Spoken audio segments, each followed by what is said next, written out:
guys, welcome to my channel. Whether you're new or you are a returning viewer, thank you so much for taking the time out of your day to watch this. So today's going to be a very interesting story time. I will be talking about the time that my ex-friend went psycho and went insane on me. So let's get right to the tea. So this took place in, I'd say, about 2013, give or take a year or two. It was, there was one day where my mom was just walking down the street and she talked to some neighbor lady around the block. Talked about how they both had daughters, and this whole time that I've lived in my house, we never knew that there were some next door neighbors that had daughters and children around my age. So they got to talking and they're like, we both have children, we both have daughters around the same age, why don't our daughters get together? So I met, let's call her Veronica. Veronica's very fitting for her name in this story. So I met Veronica near the end of the school year. She was homeschooled, and at the time I think I was starting to be homeschooled a little bit before I went to a public high school. So that summer of 2013 or whatever year it was, we had a bunch of fun. We went to parades, we hung out a bunch, we became basically like best friends. And Veronica and I were just best friends, and we had a bunch of fun together. I'd say that this went on a few months or so. We grew very close to each other, had a lot of fun. And then everything went kaploosh. So what happened was, I don't know how it really started. I think I had been busy that day, and she had never shown signs of being crazy or there being anything wrong. She just seemed like a normal preteen, teen girl, just like I was, and we got along pretty well. Well, everything took a turn. One day, I was out with my family, doing whatever, shopping, whatever we were doing, and she started texting me, and texting me, and texting me over and over again. And I mean, it got insane. She wanted me to talk to her, and at first I think I was just busy, but then as the more texts went by, the less likely and the less I really wanted to respond to her.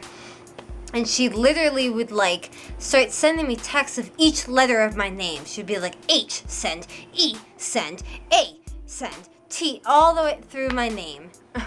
And then, you know, I think you guys know those type of people who have met those type of people that can't say things in one text, or people that go crazy. Maybe you dated somebody like that just goes insane and they're sending you constant texts like, answer me, answer me, answer me, hello, hello. Like, that's what she was doing. And this went on the entire afternoon and evening and night up to when I had to go to bed.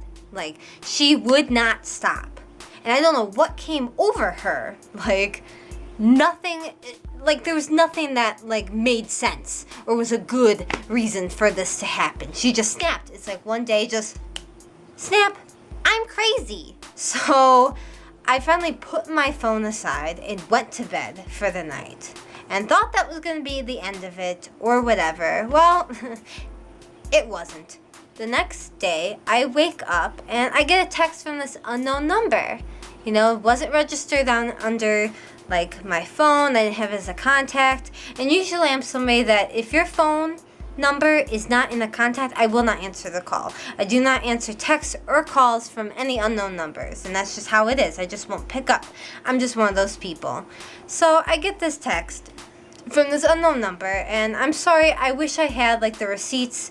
But again, this was like what, like 5-6 years ago or something like that. Those texts are long gone, or else I would put them on the screen somewhere for you guys, so I'm sorry about that. But I get this text saying something along the lines of like, oh, are we still good for today, or something like that. And me, I fell for it. I just texted like, I'm sorry, who is this? And then I get a text, oh my gosh, I knew you weren't dead. And I'm like, what the heck? And I put two and two together. Let's see. Psycho friend Veronica texted me multiple times. Now suddenly an unknown number is saying, ha, I knew you weren't dead.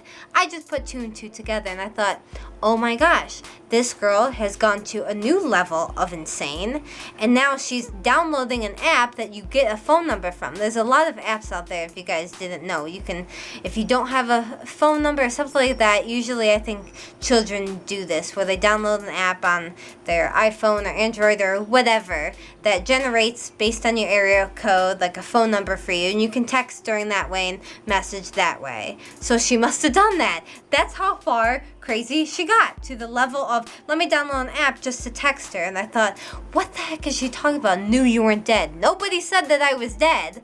So that was the last line. Like, me and my mom went over to the house to talk to them and stop this once and for all. So I go up there. I stayed in the car because I'm just done. Like, this girl's insane. I don't want to physically see her, you know? So my mom goes up there, comes out, knocks on the door. Her mom comes out. Veronica, because stomping under with her hands clenched like she's going to fight somebody, giving my mom a death stare, crying, just looking insane. Like she's going to lash out and hurt somebody or kill somebody. And she was like, she said she was dead. She said she was dead. How can I say I'm dead when I'm not responding to your texts? And my mom's like, she's insane, telling her mom, like, your daughter is insane. Don't you see the way she's looking at me right now, what she's saying? And her mom must have known something was up with her daughter. Obviously, it's her own mom, because she kind of just went, yeah, I know, you know, not saying much, like this was a surprise, not defending her daughter, nothing. So obviously, this girl has had problems for a long time. My mom was like, this is insane, like we're not doing this, like she's got issues or something's going on, like do not contact us again, do not talk to us, like we never want to see you again. And that was that, you know. Veronica's still on the porch with her mom, crying, clenching her fists, all that, and that was the end of the story. Never saw her again. And since then, you know, because she's just a block over, you hear things, you know, things travel. I don't really see her too much, but it's kind of a small world. Her sister ended up going to the same high school I did during my senior year when her sister was a freshman. I still once in a while see them. Not very much, though. It's kind of like she never existed to begin with. I don't know what her issue is. I don't know whether she found help or is doing better or worse, or if she's the same. I have no idea. But I really hope you guys enjoyed this video. If you did, please give it a like. And please, if you guys haven't done it already, please hit that subscribe button right down below. Hit that ding-a-ling-a notification bell to be notified every time I make a new video. I will see you guys next time. I hope you enjoyed.